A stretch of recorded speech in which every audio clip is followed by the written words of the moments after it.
اس شخص سے بڑھ کے کس کی بات اچھی؟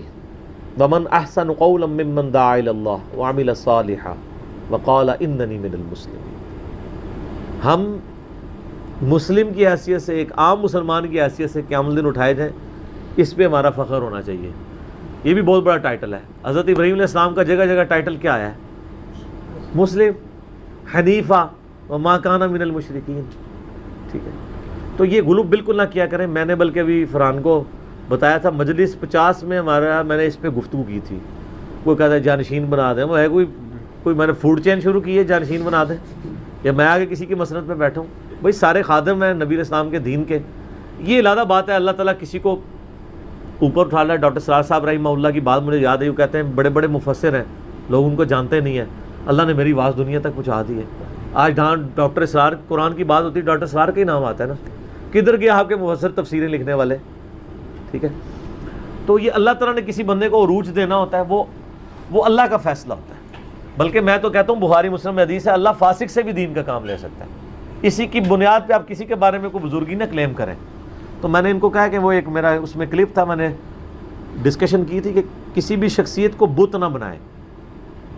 اسلام میں صرف ایک شخص ہے جس سے آپ کی عقیدت ہونی چاہیے، وہ نبی علیہ السلام کی ذات ہے۔ مجھے وہ غامدی صاحب کا جملہ بڑا اچھا لگتا ہے، وہ کہتے ہیں عبادت صرف اللہ کی، عقیدت صرف محمد رسول اللہ سے، بس باقی سب سے اختلاف رائے ہو سکتا ہے۔ اچھا، یہ بات کرنا آسان ہے لیکن پریکٹیکلی بہت مشکل ہے۔ آپ کسی بھی بزرگ کے، پیروں کے ماننے والے سے پوچھیں گے جی پیر معصوم ہے، کہیں گے نہیں۔ ان کو اچھا کوئی بڑی بڑی 5 غلطیاں ان کی گنوا دیں، استغفر اللہ، حالانکہ 500 ہوں گی تو معصوم ہی مان لیا نا۔ ٹھیک ہے نا۔ دوسری طرف ہمیں تو صحابہ کرام کے بارے میں کئی واقعات بخاری مسلم میں ملتے ہیں، تو کیا ان کی بزرگی ختم ہو گئی ہے؟ یہ تو ان سے بڑا ان کو بزرگ کلیم کیے ہوئے۔ تو میں نے ان کو بتایا کلپ ہمارا انشاءاللہ ان قریب یوٹیوب پہ اپلوڈ ہوگا، انجینئر محمد علی مرزا بت۔ پھر آپ نے مجھے بتانا ہے کہ کسی شخص نے اپنی زندگی میں دین کا کام کیا ہو اور اتنے سخت الفاظ میں کبھی اپنی مذمت کی ہو، تو انشاءاللہ آپ کو کوئی بندہ نظر نہیں آئے گا۔ کہتے ہیں نا جی وہ بزرگوں نے فرقے نہیں بنائے ہیں، وہ تو بڑے منکسر مزاج سن، بزرگ جنہیں شعار سن تو انہوں پتہ ہی نہیں ہے جو کچھ وہ کر کے گئے ہیں، آخری وقت تک جو کر کے گئے ہیں۔ صرف اعلیٰ حضرت کی وصایا شریف آپ پڑھ لیں، انہوں نے اپنی بیماری کے دنوں میں خود اپنے بچے کو لکھوایا ہے کہ یہ میری وصیت ہے، اور یہ کہا کہ میں وصیت اس لیے لکھوا رہا ہوں کہ وصیت لکھوانا سنت ہے، لیکن جو کوئی لکھوا کے گئے ہیں نا وہ کیا ہے، پورا انہوں نے بتایا کہ میرے مرنے کے اوپر یہ مطلب یہ کھانے پکوانے ہیں آپ نے اور غریبوں کو تقسیم کرنے ہیں۔ وہ تو ٹھیک ہے، وہ اس سے میں کوئی اختلاف نہیں، بہت اچھا کیا ہے۔ اس میں نے کہا کہ کوئی امیر بندے کو نہیں دینا، صرف غریبوں کو، ٹھیک ہے، میت کی طرف سے صدقہ ہوتا ہے، صحیح مسلم میں حدیث ہے۔ لیکن اس کے بعد انہوں نے لکھا ہے کہ میرا دین اور میرا مذہب جو میری کتابوں سے ثابت ہے، یہ تمہارے لیے میرے بعد سب فرضوں سے بڑھ کر فرض ہے۔ ہاں جی، آپ استغفر اللہ پڑھ رہے ہیں، وہ اس کی تعویل کرتے ہیں۔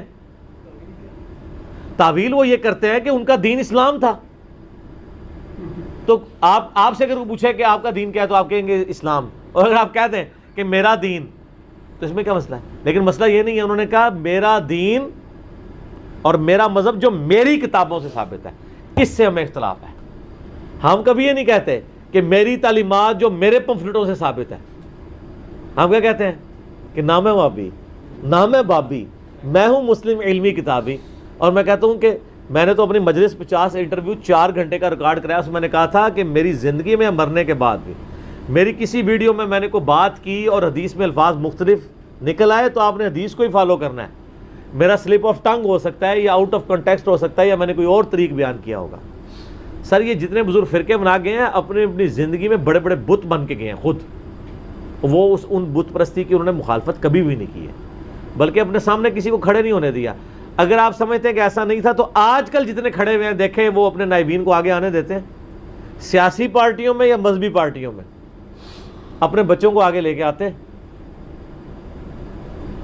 باتیں ویسے کرتے ہیں خلافت کی لیکن ملوکیت کر جاتے ہیں۔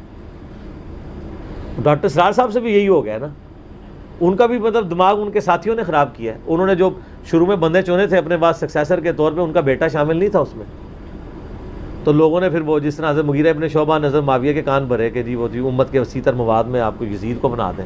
انہوں نے کہا جی آپ کا بیٹا تو دیکھیں وہ مطلب ڈاکٹر بھی ہے اور بڑا ہے، صرف آپ کا بیٹا نہیں کہ اسے محروم ہو جائے. یار یہ باتیں حضرت ابوبکر، عمر، عثمان و علی کو نہیں پتہ تھی، جن کے بچے بھی جوان تھے. ٹھیک ہے. اور صحیح بخاری میں جو حضرت عمر کہتے ہیں کہ عبداللہ بن عمر سے مشورہ ضرور کرنا لیکن میرے بیٹے کو خلیفہ نہیں چننا. ہائے ہائے. حالانکہ وہ کمپیٹیٹر تھے، سینئر صحابہ میں سے تھے، جن کو نبی علیہ السلام بخاری مسلم میں کہہ رہے ہوں کہ عبداللہ ابن عمر رجل صالح، نیک مرد ہے. ٹھیک ہے. چند فقیہ صحابہ ہیں جن میں عبداللہ بن عمر بھی شامل ہیں، جوان تھے، بڑے ہر لحاظ سے وہ مطلب ڈیزرو کرتے تھے، لیکن کہا نہیں یہ کام نہیں کرنا. تو بعد والے لوگ جو ہیں ان سے پھر لوگ ان کو پمپ کروا لیتے. اسی لیے ہم نے تو دیکھیں، ہم نے پمفلٹ بھی لکھے ہیں، حدیثوں کے نمبر لکھے ہیں، خود پڑھیں. میں اللہ کا شکر ہے اپنے کامنٹس کو آخری درجے تک محفوظ رکھتا ہوں. اس کے باوجود میں کہتا ہوں کہ اگر میں نے کوئی بات ایسی کہیں میرے سے نکل گئی ہے تو آپ اس بات کو چھوڑیں، آپ کتاب و سنت کو فالو کریں. یہ بت پرستی کا خاتمہ وہی بندہ کرتا ہے جسے خود اللہ کا خوف ہو. ڈاکٹر ذاکر نائک ایک دفعہ ایئرپورٹ سے اترے، انہوں نے خود یہ واقعہ سنایا. تو ایک ہندو کوئی پروفیسر تھی، فیمیل خاتون سینئر، تو انہوں نے آ کے ڈاکٹر ذاکر نائک کے نا پاؤں کو ہاتھ لگانے کی کوشش کی اور کہا آپ تو بھگوان ہیں. تو ڈاکٹر ذاکر نائک کہتا ہے مجھے ایسے جیسے کرنٹ لگی، میں پیچھے ہٹا. میں نے کہا نہیں، جھکنا صرف اللہ کے سامنے ہے. یہ سر بات کرنی آسان ہے.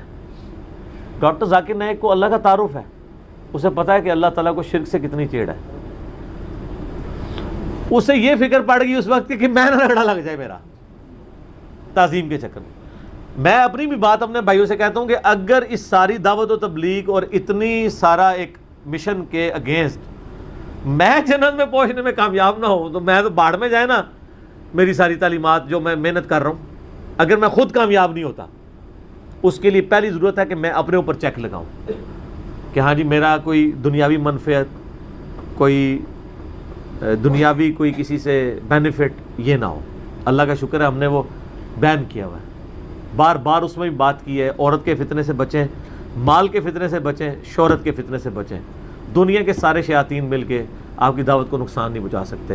ان تینوں میں سے ایک میں آگے بندہ مارا جاتا ہے. ٹھیک ہے. تو اللہ تعالیٰ محفوظ رکھے. اور میں جی اس سے بالکل اپنی زندگی میں لانے برات کرتا ہوں کہ میرا نہ کوئی مجدد بننے کا ارادہ ہے اور نہ مجھے کہیں وہم بھی اس بات کا آیا ہے. میں عام مسلمانوں میں سے ایک مسلمان ہوں اور میں آپ لوگوں کو اپنے سے کوئی بہتر نہیں سمجھتا. ٹھیک ہے جی. کوشش ہے کہ جو بات پتہ چلتی ہے آپ تک پہنچاؤں، آپ بھی یہی کام آگے کریں. ٹھیک ہو گیا.